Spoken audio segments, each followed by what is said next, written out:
ഒരു അഗ്നിക്കാവടി വന്നത്. അഗ്നിക്കാവടി നവരാത്രി മഹോത്സവം 3-ാം തീയതി വരുന്ന നവരാത്രി മഹോത്സവത്തിൻ്റെ ഒരു അഗ്നിക്കാവടി. ആ സമയത്തൊക്കെ നമ്മൾ കല്യാണം കഴിഞ്ഞല്ലേ, അത് നീ തലവുത്തന്നെ വീഴുന്നത്. അപ്പം അതിന് മുമ്പായിട്ട് ഈ അഗ്നിക്കാവടിക്ക് വരുന്നതിന് മുമ്പായിട്ട് എൻ്റെ കല്യാണം കഴിഞ്ഞ് ഈ മദാമ വന്ന് ഈ മദാമ വിചാരിച്ച് ഈ കാവടിയെല്ലാം തൂക്കിക്കൊണ്ട് പോകുമല്ലോ, അതുപോലെ ഒന്ന് വിചാരിച്ച് ആദ്യമായിട്ട് ഞാനൊരു വേല് കുത്താണ്. ആ വേല് കുത്തിയപ്പോൾ എൻ്റെ മദാമ തലവുത്തന്നെ വീഴുന്നെന്ന് ആരൊക്കെ തൂക്കിയെടുത്ത് ആശുപത്രി കൊണ്ടുവന്ന് ഓ അതല്ലേ പറഞ്ഞേ, അവർക്ക് ഇതെല്ലാം അറിയാമോ. ഇവിടെ നിന്ന് അങ്ങനെയായിരുന്നു. പിന്നെ അങ്ങോട്ട് കാവടിയിലായി. അടുത്തത് വന്നത് അഗ്നിക്കാവടി. അത് ആരെടുക്കും? ആരുമില്ല. ഞാനെടുക്കാം പറഞ്ഞാൽ നിങ്ങൾ ആരും വിശ്വസിക്കുമെന്ന് എനിക്ക് തോന്നുന്നില്ല. ആരും. അന്ന് ഞങ്ങളുടെ വീട് ഇതല്ല. നമ്മൾ അഗ്നിക്കാവടി എല്ലാവരും 8 കുരുക്കന്മാരും കൂടെ പറഞ്ഞ് നീ എടുക്കില്ല, നിൻ്റെ പ്രായം അതാണ്, അങ്ങനെയാണ് ഇങ്ങനെ കുറേയൊക്കെ പറഞ്ഞു. ഞാൻ പറയും എന്തൊരു വന്നാലും എടുക്കും. പിന്നെ ഇതിൻ്റെ ഇടയിൽ കൂടെ പറയാം, വിട്ടുപോയിരുന്നാലും എനിക്ക് ഏറ്റവും വിജയകരമെന്ന് പറയുന്നത് എനിക്ക് കിട്ടിയ ഭാര്യ. ഏതിനും നമ്മളോട് യോജിച്ചു. അഗ്നിക്കാവടി എടുത്ത് ഇവിടെ വെച്ച് കാവടി, അന്നൊരു ഷീറ്റിട്ട വീടാണ്.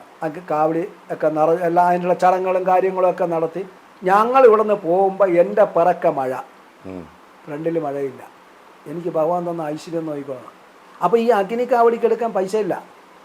ഒരു കുടം വണ്ട് കെട്ടി വെച്ചിട്ടുണ്ട്. കിട്ടുന്ന പൈസയൊക്കെ അതിൽ കൊണ്ടിട്ടാണ് ഈ അഗ്നിക്കാവടി എടുക്കാനുള്ള കാരണം.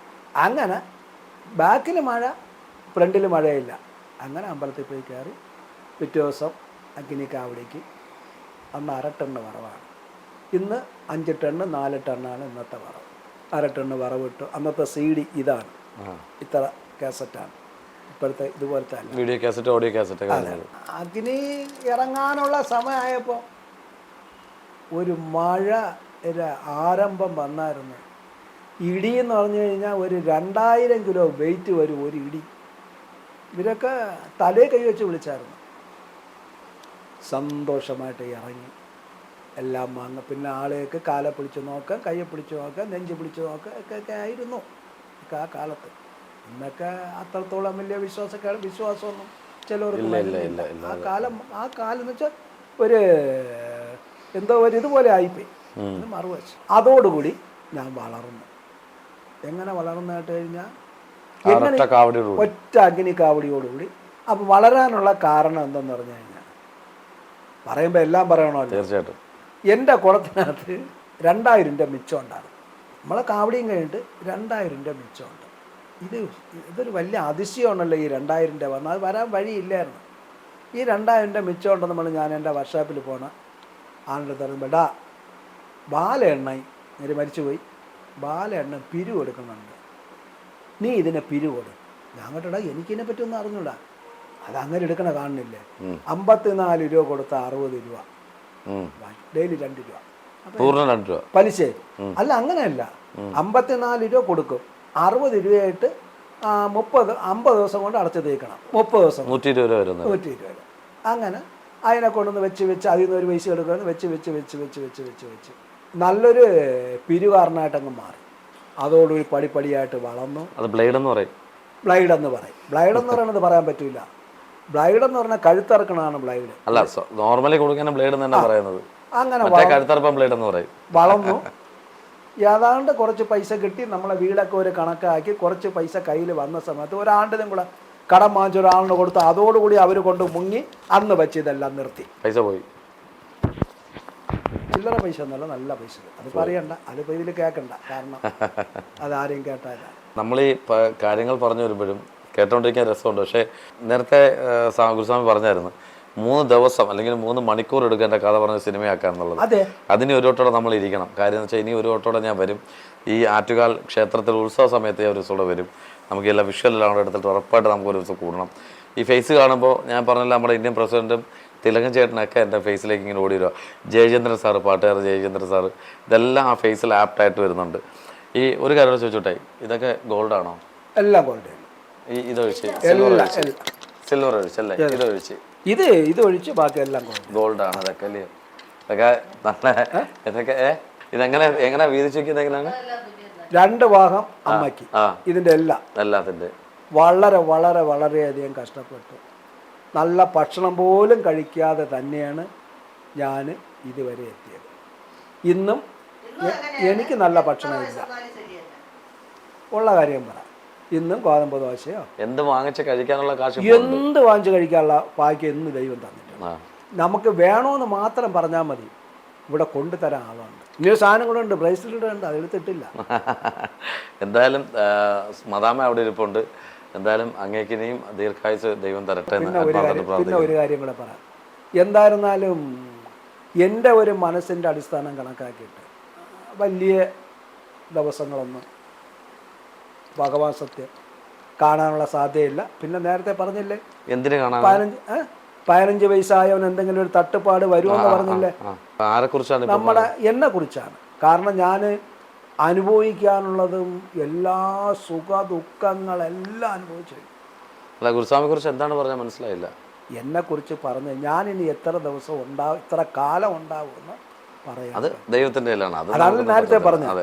അപ്പോൾ ഒരു ഗുരുസ്വാമിയോ അല്ലെങ്കിൽ ഒരു മുനിയോ അല്ലെങ്കിൽ ഒരു വാദ്യാരോ അവർക്കൊരു നിയമവശാലെ പറയണ്ട. അവരെ എല്ലാ സുഖദുഃഖങ്ങൾ എന്ന് പറഞ്ഞു കഴിഞ്ഞാൽ അതിലൊരുപാട് കാര്യങ്ങളുണ്ട്.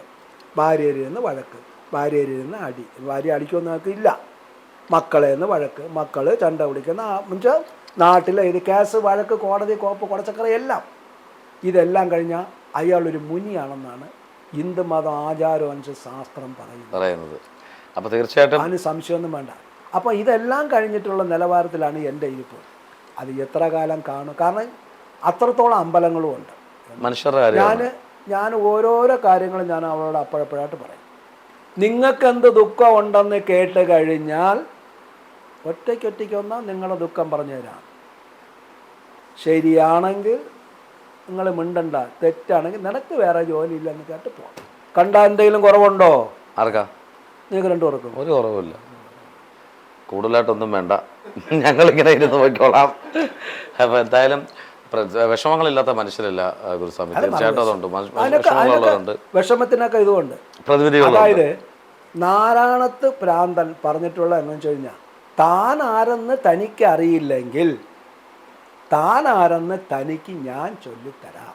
അപ്പോൾ കാരണവരാരായാലും ഒരാളിനെ നന്നാക്കാനുള്ള രീതിക്ക് പറഞ്ഞു കഴിഞ്ഞാൽ അവരത് കേൾക്കണം. അതാണ് ഏറ്റവും നല്ലത്. ഞാൻ ഒന്നുകൂടെ ചോദിച്ചോട്ടെ, നിങ്ങളിത് എന്തിൽ കൊടുത്തില്ലെങ്കിൽ ഇത് മാത്രം കൊടുക്കണം, എല്ലാവരും അറിയിക്കണം, അറിഞ്ഞിരിക്കണം. അപ്പോൾ കേൾക്കും ഞാൻ പണ്ഡിതനോ പാമതനോ ഒന്നുമല്ല, വെറും ഓട്ടക്കാലന ഗുരുസ്വാമി ആറ്റുകാൽ പി ശശിധരൻ. ഇന്ന് ഓട്ടക്കാലനല്ല, ആ ഓട്ടക്കാലനടഞ്ഞ് പക്ഷെ മോഹൻലാലും അങ്ങനെ ആയിരുന്നല്ലോ. അതെ, അച്ഛൻ പറയും, തിലകൻ പറയും നീ ഓട്ടക്കാലനാന്ന്. അവസാനം അവൻ എന്തെല്ലാം ഉണ്ട്. അതെ. അപ്പൊ ഇവിടെ ചെന്നെത്തി. സിനിമയിലൊരു ഉദാഹരണം കൂടെ വന്നു. അപ്പൊ എന്തായാലും വളരെ സന്തോഷമുണ്ട്. കാര്യം എന്ന് വെച്ചാല് ഞാൻ നേരത്തെ പറഞ്ഞ പോലെ തന്നെ ഒരു കാര്യം കൂടെ, ഇത് പ്രത്യേകിച്ച് എന്ത് പറഞ്ഞില്ലെങ്കിലും കാണും. ഈ ക്യാമറ നോക്കി പറയാം. നമ്മുടെ ഈ 5 മണിക്ക് വെളുപ്പാങ്കാലം 5 മണിക്കൊക്കെ ഈ നക്ഷത്ര ഫലം പറയുന്നുണ്ട്. ശരിയാണോ? പറയുന്നത് കേൾക്കാം, ശരിയോ തെറ്റോന്ന് എനിക്കറിയില്ല. പിന്നെ നിങ്ങൾ എന്തിനാ ഇതൊക്കെ കൊണ്ടു നടക്കണം? ഞാൻ കേൾക്കാറില്ല. എന്നാ അത് തെറ്റാണ്. അപ്പോൾ നമ്മൾ പ്രവചനങ്ങൾ വലിച്ചുകൊണ്ടിരിക്കുകയാണ്. സുരേഷ് ഏട്ടന്റെ കാര്യങ്ങൾ പറഞ്ഞതിനകത്ത് നേരത്തെ സ്വാമി പറഞ്ഞിട്ടുണ്ട്. സുരേഷ് ഏട്ടന്റെ കാര്യം മാത്രമല്ല, ഒരുപാട് എനിക്ക് ഫേസ്ബുക്കോ അല്ലെങ്കിൽ മറ്റുള്ള കാര്യങ്ങളൊന്നും എൻ്റെ കയ്യിലില്ല. എനിക്കതിനെപ്പറ്റി അറിഞ്ഞുകൂടാ, ഞാനതൊന്നും പഠിച്ചിട്ടുമില്ല. നാളെ നടക്കുന്ന സംഭവം ഞാൻ ഇന്ന് പറയാം, പക്ഷെ അത് ഇത്രയ്ക്ക് നടന്നില്ലെങ്കിൽ ഉറപ്പായിട്ട് ഇത്രയ്ക്കെങ്കിലും നടക്കുമെന്നുള്ള കാര്യം സംശയം. ഒരു കാര്യം ചോദിച്ചോട്ടെ, മല്ലിക അമ്മ, പൃഥ്വിരാജ്, ഇന്ദ്രജിത്ത് ഇവരായിട്ടൊക്കെ ഒരു ബന്ധം ഉണ്ടെന്ന് ഞാൻ ഇങ്ങനെ കേട്ടിട്ടുണ്ട്. മല്ലിക അമ്മയടുത്ത് ഞാൻ 1-2 കാര്യങ്ങൾ പറഞ്ഞിട്ടുണ്ട്. മല്ലികമ്മ 2 മക്കളടുത്തും പോയി 1-2 കാര്യങ്ങൾ പറഞ്ഞിട്ടുണ്ട്. ഒരു പടം എടുത്തുകൊണ്ടിരിക്കുമ്പോൾ പറഞ്ഞു കോടീശ്വരനായിട്ട് അടുത്ത ഇനി പടം എടുക്കാമെന്ന് പറഞ്ഞു. ആ പടം വിജയിച്ചത് എങ്ങനെയൊക്കെയാണെന്ന് പറഞ്ഞു. അത് അവരെ സെറ്റിൽ പോയി തന്നെ പറഞ്ഞു.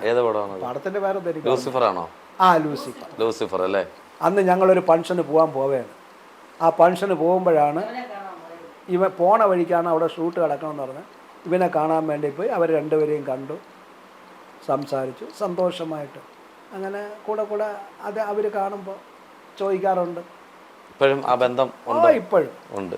എന്നിലും വന്നിട്ടുള്ള ഒരു ആൺകുട്ടിയായാലും പെൺകുട്ടിയായാലും ഏത് പ്രായക്കാരായാലും എന്നെ കണ്ട് സംസാരിച്ചിട്ടുണ്ടെങ്കിൽ അവർ പിരിഞ്ഞു പോയിട്ട്. ഞാനും അനുചേട്ടനും പിരിഞ്ഞു പോകത്തില്ല, എപ്പോഴും കൂടെ തന്നെ കാണും. ഉറപ്പായിട്ടും എപ്പോഴും കൂടെ ഉണ്ടാവും. നിങ്ങൾക്ക് കൊള്ളാം, ഉറപ്പായിട്ടും കാണും, ഞങ്ങൾ കാണും. അപ്പോൾ എന്തായാലും ഇനിയും ഞാൻ പറഞ്ഞ പോലെ തന്നെ ആയുസ്സും ആരോഗ്യം ദൈവം തരട്ടെ. ഇനി നല്ല നല്ല പ്രവചനങ്ങൾ അങ്ങയുടെ വായിൽ നിന്ന് വരട്ടെ എന്ന് ആത്മാർത്ഥമായിട്ട് പ്രാർത്ഥിക്കുന്നു. ഒരു പ്രവചനം എനിക്കൂടെ ലോകം അറിയപ്പെടുന്നൊരു ആങ്കർ ആവുന്നു. അങ്ങയുടെ വാഗൊണ്ട് സ്വസ്ഥമായിട്ട് മനസ്സുകൊണ്ട് പറയുന്ന ഞാൻ പറഞ്ഞു പറയത്തില്ല, അതെപ്പോഴെങ്കിലുമൊക്കെ ഓർത്ത് സഞ്ജുവേട്ടനോട് പറയണം എപ്പോഴെങ്കിലും ഏതെങ്കിലും സമയത്ത്. കാര്യം 9 വർഷമായി ആങ്കറിങ്ങിൽ. അപ്പോൾ എങ്ങും എവിടെ എത്താൻ പറ്റുന്നില്ല. പക്ഷേ എനിക്കിപ്പോൾ അതുകൊണ്ടാണല്ലോ ഞാൻ നേരത്തെ പറഞ്ഞ നിങ്ങൾ ഒറ്റയ്ക്ക് വന്നാൽ നിങ്ങളെ പ്രയാസം ഞാൻ പറഞ്ഞു. അവർക്ക് സന്തോഷം. കഞ്ഞി കുടിക്കില്ലെന്നും ഞാൻ പറഞ്ഞില്ല.